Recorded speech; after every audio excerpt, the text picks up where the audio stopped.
অবস্থা তোমাদের?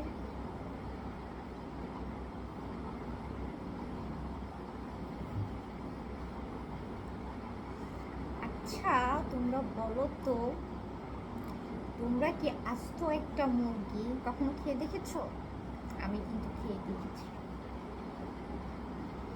বলো তো কিভাবে সম্ভব? হ্যাঁ, অনেকে খেতে পারে, এটা স্বাভাবিক। অনেকে কিন্তু একটা না, দু তিনটাও খেতে পারে। কিন্তু আমার মতো একটা মানুষ আস্ত একটা মুরগি খায়। বলো তো কিভাবে সেটা? তোমরাও কিন্তু খাও, প্রতিদিনই খাও আস্ত একটা মুরগি। বলো তো কিভাবে কিভাবে, দেখি তোমরা পারো কিনা। হুম, তোমরা ঠিক বুঝেছ। আমরা যে ডিম খাই, এই ডিমটাই তো আস্ত একটা মুরগি, কারণ ওই ডিম থেকেই তো মুরগিটা হয়।